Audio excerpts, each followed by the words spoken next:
This computer. Okay, so hi everyone in Sober Inspired Pirates. This is such a lovely group. I love this group so much, and I never knew who actually came up with the idea of this Sober Inspired Pirates. I know it was 1 year no beer before, and this is a freedom ship that's in the background here. But I got in touch with Daniel a few months ago, just asking him a few questions, and we got to know each other. And this is what I do. My name is Grania. I go by the name of G. And I interview people, and I work on Zoom all the time. So I went to him a few days ago and said, hey, Daniel, I'd love if we were able to get to know some of the people, especially while everyone is in isolation, and maybe bring some external experts who may be able to help us, keep us from not drinking again during this really trialing and testing time where anxiety is on overload and none of us know that much about this virus. So every day you're just kind of seeped in fear. And I thought, rather than be seeped in fear, let's have it in positivity. So I would like to introduce you to Daniel. How do you say your surname?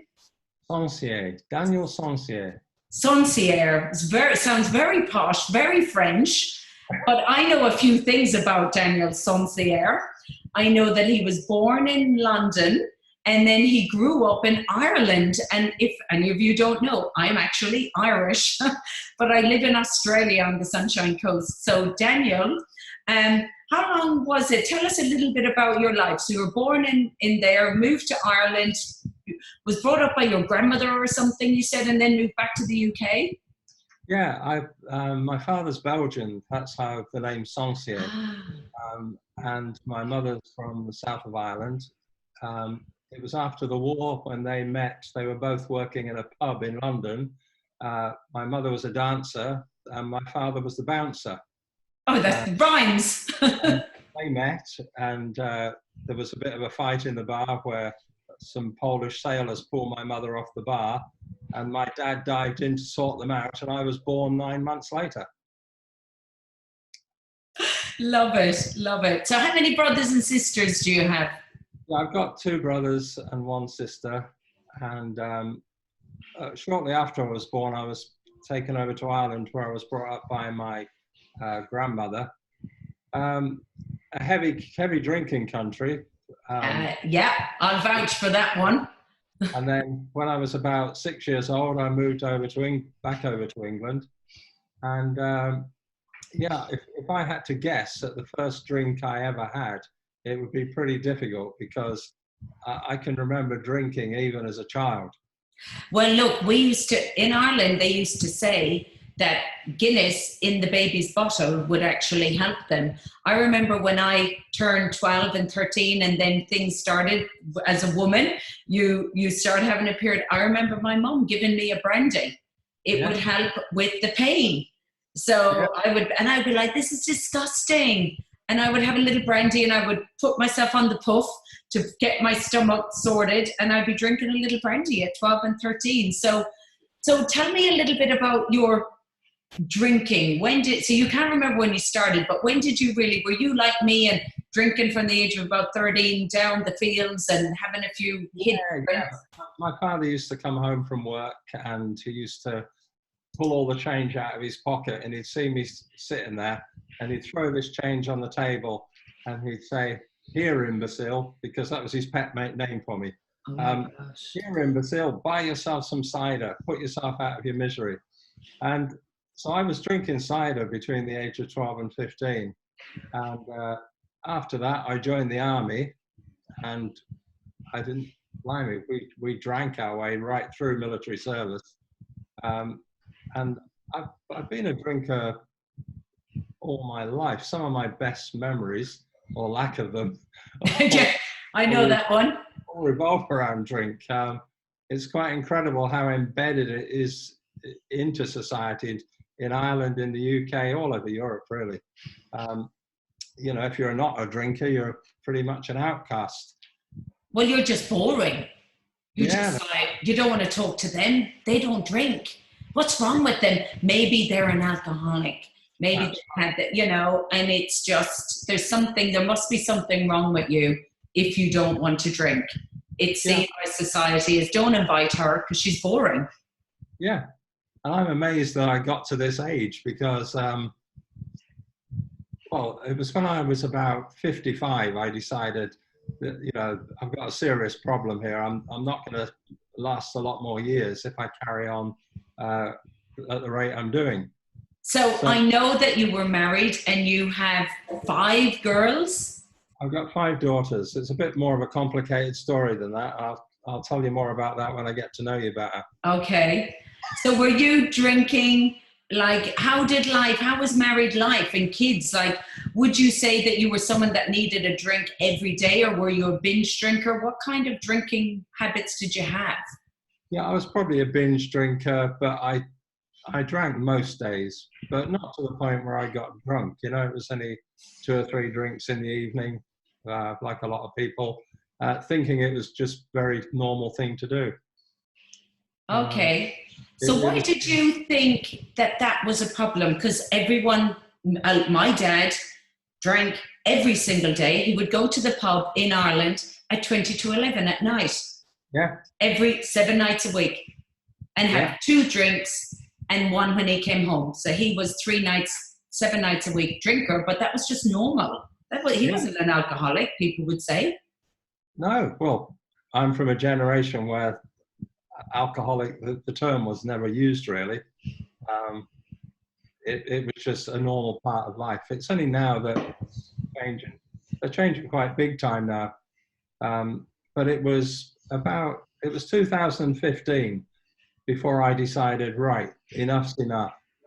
And 1 year no beer were new kids on the block then. And I joined them because it was free to join them. And they had what they call the 30-day challenge. Now, that might not seem a lot, but 30 days without a drink for me then was going to be epic, you know? But I managed it. I did it. I couldn't believe I did it. And I followed that by the 90-day challenge, which I also did. I found that easier in a way. And then in 2017, I went for the whole year without beer. And I found that so much easier than the 30 or the 90, because you don't count with a year, you know? You just go into it knowing that, blimey, it's so far ahead. And that was a really relaxing experience. So really surprised. So how come you decided to open up, so you were in 1 year no beer Facebook group. So what happened then? How come this happened? How come you opened up this group? That's quite a long story. Okay, well, the short version, the trailer. Don't worry, I'll give the short version. I decided that 1 year no beer were really getting too big, you know? I was happy when there was just a few hundred in the group. As it grew, and it just wasn't working for me. So I suggested a lot of changes, and other people started to get behind these changes. But the guys who are running 1 year no beer didn't like that I was trying to change the setup, so I got dumped. Along with a few others at the same time as well. In the end of 2015 was kind of a throw out of the people who don't really like the way we're going. So when we found ourselves, I'm a creative writer, and the way I saw it, when I landed on this beach after being dumped, I was looking around thinking, blimey, there's a few others up the beach. They've been dumped too. And we got together and we thought, well, why don't we form our own ship? And someone said... But they didn't have a ship, did they? Did they have a ship, or was that just... That's just a mosquito. Oh, did they have a ship, or where did you come out with this pirates and a ship mentality? Where did that get birth? From being dumped out of the group and landing on the beach like shipwrecked. Not that they were in a ship, but I felt that I'd been thrown out of one. Okay. So we got together on the beach and we formed a pirate ship. And we called it 1 year no beer pirates because we really liked the name 1 year no beer. And now we were going to be pirates. And we got really nice messages from the guys who were running the group at the time. laughing at us really, saying, oh, well, good luck in your new group. Sorry it didn't work out with us. And we then sailed along happily for about 2 years, slowly growing in size. But then we started to encounter the same problem as One Year No Beer, the size of the ship and it becoming impersonal. And that's when we decided to launch lots of other ships. And now we've got 33 ships. And the latest one yesterday, which was launched, was called Sober Inspired Nirvana. And it's a Buddhist group run by a really nice guy and doing really well. So, how do because the other day you said to me, well, this is freedom. And I was like, now you've completely confussed me because I don't even know what you're talking about. And he said, well, look at it. It's the boat. It's the ship. And I'm like, okay, but I just thought there's Sober Inspired Pirates. And you're like, no, there's 30 of these. And I went, are you kidding me? How did somebody find out about these other 30 ships? Because I didn't know. Yeah, well, you just go to, we've got a website as well. It's www.oynbpirates.com. They're all listed there, but we also list them on the group, on the Facebook group. And they're mainly very, very popular. They're called Sober Inspired Pirates now. We had to change the name towards the end of last year because One Year No Beer were threatening to sue us if we didn't take the name down. Even though we have got the registered trademark, One Year No Beer Pirates, that's a registered UK trademark. Oh, wow. At the moment, that's a case going on. It's kind of a legal case involving the... It's a bit sad, really, because you're all trying to do good. Them guys started with great intentions and really wanted to help people and form a community. And so their hearts must be good, or they were good at the start. Whether ego got in the way, I don't know. Yeah, and you're just trying to do good. It's just sad when that happens. It's not ego that got in the way. It's when anything becomes a big money-making concern and it feels under threat, then you've got to beware because, you know, big money pays for big lawyers and people can fall as a result of that. But we'll see how that one goes. But certainly Sober Inspired Pirates, which came about, one of our admins, Mary, she thought up that one. SIP for short, so that sat quite nicely. I didn't get that. My husband was walking past me yesterday going, oh yeah, why don't you just look up SIP? And I went, what's SIP? And he went, oh my gosh, Sober Inspired Pirates. I'm like, sorry? And he went, oh. And I said, that must be a man thing. Like, I didn't even think, was it purposely done to have SIP as the 3-letter word, or did it just? Yeah, that just fitted nicely, you know. Okay, see, I didn't even think that. All our ships now, so if it's Sober Inspired Pirates, it's SIP Gardeners. Cool. Or cooks or whatever. So there's cooks, there's gardeners, there's all different types of ships. So what we can say to people is go, because I didn't even know, go to www.onybpirates.com. All the groups are on there. Or is it in the description of this group where all the other ones? Oh, okay, I've never read your description. It's in the group description as well. And we launch new ships all the time based on what our pirates come up with. You know, if someone says they're interested in something like recently arts and crafts, I never thought of that one, but what a great idea. There's lots of our pirates into arts and crafts, and now we've got an arts and crafts ship. Wow.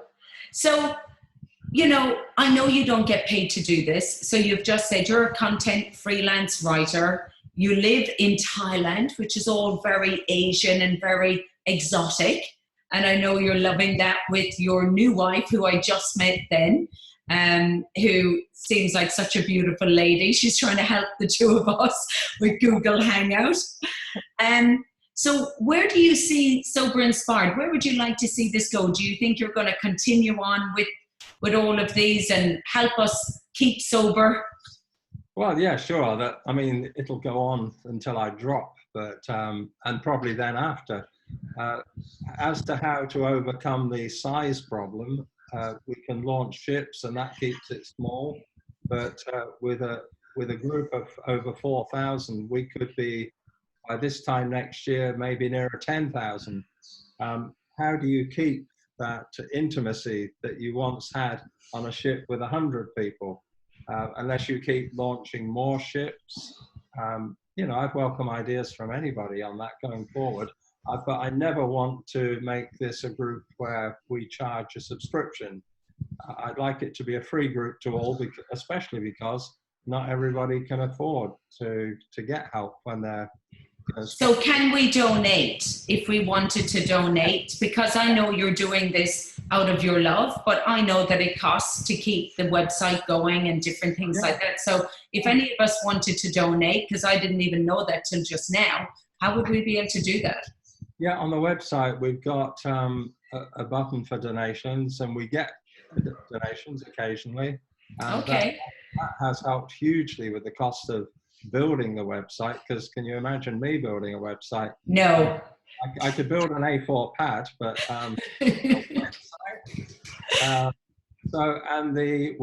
we also have Patreons, which I think we've got about 35 to 40 Patreons who pay just most of them between $1 and $2 a month. Hang on a minute, can we just retract there a bit? So you've got 4,000 people in there, and I am absolutely guilty of this because I have not put one penny or done a Patreon or done nothing, and you've only got 35 people paying $1. Surely we can all pay $1 a month. Surely we can all pay $1 a month. No, that would be very nice, and it's fair to say that there are a very few that do pay $5, and I think 1 or 2 that pay even $10 a month. But everything that I've collected so far has all gone to pay Holly, our web designer, who's in Honolulu. It's footed all the bills that have come in from her. So I'm happy at the moment because, you know, it's paying. Well, I'm going to say to you right now, and you can all hold me accountable, you will see my name come through on a Patreon, and it won't be $1, because I know for me that Sober Inspired Pirates has been the main reason how I've been able to give up alcohol, because I tried it last year and I was terrified. I was absolutely terrified to try and give up alcohol last year. And I gave it up for 5 months. And then I think I told you I was on a cruise. It was my 50th. We were in Montenegro with all my Irish brothers and sister and the whole crack, free alcohol. I'd been okay for 2 days. And then I saw Apparel Spritz. It was my 50th. And I was like, screw it. I just want one Apparel Spritz for my 50th. And I had the apparel, and I had a red wine, and I had a couple of drinks, and I was okay. I was a lot, more sober than everyone else. But each night then on, it was like I'd broken the seal. And each night then, and it was fine though. I still didn't go crazy. But then, I had a few blackout times since then. Just, And was it the pirate aspect that attracted you to the ship?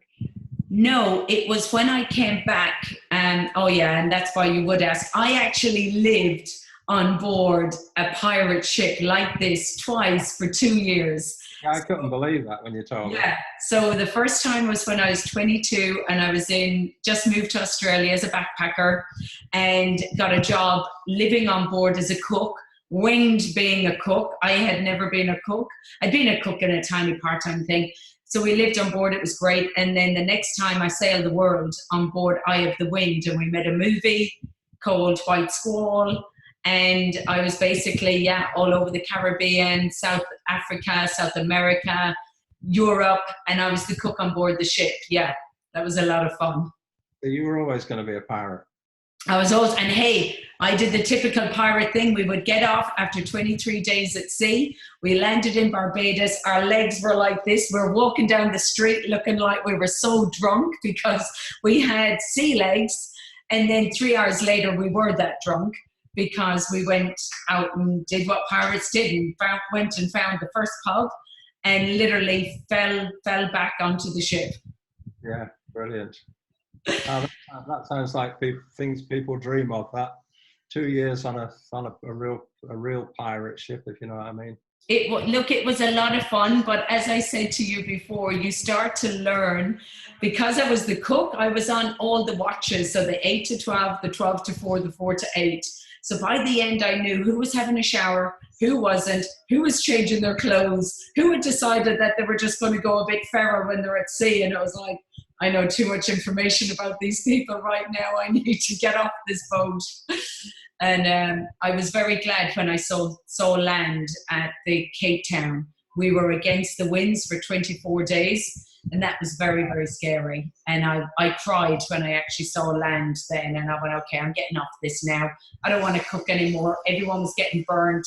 I was in wet weather gear cooking in case the stuff came up on top of me, and I thought, okay, I'm done now. I don't want to do this anymore. Amazing. What an adventure. So yeah, look, I just want to thank you so much, Daniel. I think we've had a lot of fun on here. I don't know. We had more fun trying to get on here as well. Oh my gosh, that was just such a scary experience. I see Sandra's on here. Sandra, we did Zoom more live, didn't work. It said, sorry, I think it's just thrown its toys out. We did Facebook Live, it wouldn't let me add him in as 2 people, and you can do it all the time. You can't do that on Facebook Live anymore. They've changed it. That's why you have to use Zoom. So we couldn't do it, and Zoom wouldn't let us do Zoom Live, even though I've got the feature now. So then, you couldn't link into Facebook. No, it said Facebook doesn't like this at the moment. So Facebook and Zoom aren't talking because of the overload that is happening with Zoom. Yeah, the internet's been a little bit not great since we've all been home and on the internet. Exactly. It's turned into dial-up again, which is so scary for all of us. And so then we tried Google Hangout.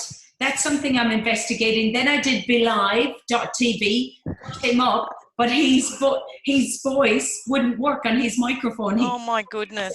Oh, you got there eventually. We did. The only thing we didn't try was smoke signals. Yeah. From Thailand to Australia. That was the only thing we didn't try was smoke signals. That's very true. And I think this has worked really well. Yeah, I think it was worked great. really well. Yeah, it was perfect. So I'm just going to record it, upload it onto YouTube, and then I'll put in the video into, so I'll make it unlisted on my YouTube channel. So the only people that see it is going to be where I post it, which is Sober Inspired Pirates. So I just want to say to anybody else on Sober Inspired Pirates, if you would like to be interviewed, please PM me, G Fletcher, or PM Daniel, and say I'd love to be interviewed, because we just want to interview ordinary folks and find out what the challenges are. If you slipped up, that's okay. We've all slipped up. I messed up last year and I came back this year. We're all on a journey and nobody is here to shame anybody. So I have put it out to Mo here. Would I be able to maybe interview her? So it would be great, Mo, if I was able to maybe interview you next week or the week after. Just let me know. No, this next week will be fine. I've sent you a friend request so that we can message. Perfect. And we'll do a test run beforehand and stuff like that. Excellent. Okay. So Thursday, for the UK, it's going to be really nighttime, but on Thursday morning, 11 o'clock my time, midday, Sydney time, and it'll be 8 a.m. Bangkok time. But for America, Central time, it'll be 8 p.m. Wednesday, 9 p.m., 7 p.m. Mountain time, and 9 p.m. Pacific Eastern time. We are interviewing the most incredible author. She is a beautiful 75-year-old lady called Jackie Shepherd. Sandra, you've met Jackie Shepherd. Unmute and tell them how incredible this lady is. Oh, she's amazing. She is just a little pocket rocket. she is truly an amazing lady with some great wisdom and lots of amazing stories to share. Definitely. Lots of knowledge. And she had alcoholics. Her whole family were alcoholics. She has never had one sip of alcohol because of the research she had done, because she knew that her family had the addictive personality gene in them. So they were over-the-counter addicts, alcoholics. Wow. So she talks about the vitamins that are normally missing, why somebody reaches for a bottle, why they don't, and things like that. So it's really interesting to watch her recording. We'll also have that in here as well. So I just want to thank everyone who's come on here tonight. It's been great having you all on here. I'm so grateful to you, Daniel. Thank you for making Sober Inspired Pirates. Thank you so much. I'm grateful for you, G, to doing this, because we can do a lot more of these, and I think they're fantastic. And we just want to get the word out there and help as many people as possible stay sober, because sober is the new drunk, because we're drunk on life. It really is. Like the amount of people, I would love to interview that guy that was the heroin addict that's become the cook, that cooks for everyone on the street and makes cakes for everybody on the street. I'll have to look him up. He's become the most kindest man on the whole street. Nick Pons. I'm going to ask if I can interview him, because his story sounds incredible. That would be amazing. Yeah. I think I'll try and persuade him to come on. I'm not sure if he's certainly not shy on the site. Okay. I'm sure we could drag him on here. And Sandra, I might get you to interview me. Yep. Because I've got a bit of a story about other addictions that I had, and it may inspire other people as well. Your wife is just walking. That was weird. And it looks like she's going in and out of the ship. Picture. It's so funny. I said, well, try and be discreet. It looks like you're literally going in and out of the sails. It's so funny. So what's your beautiful name? This is Daniel's beautiful wife. We're so grateful for you giving him up to us so much that he is able to do what he does for all of us people and change our lives. Because without him and without Sober Inspired Pirates, I don't know if I would actually be sober. He's a special kind of guy. He is a special kind of guy. I know what you mean. He is. I'm very proud of all that he does, because he does it with no thought to himself. He does it for just to help other people. And I think that's when you go out at the end of your time, when your time has come, then surely that should be a good thing to have. Absolutely. And me and him have had a couple of good conversations the other day all about that. That was really funny, being in Ireland and having the fear of God. But now I love God with all my heart. And I said, I was so scared of him. I ran away. I'd lie there in bed at night, go, please don't ask me to be a nun. Please don't ask me to be a nun. And now I love God with all my heart. And yeah, we've got a funny story, actually. I'll have to bring you on again, Daniel, so you can share your funny story that you did. It's really nice that I know when I'm at work that Daniel is doing nice, purposeful things in life, So that's really nice for him to be able to do that. Anyway, I'll head off because I'm hogging the. No, we'd love to be in here.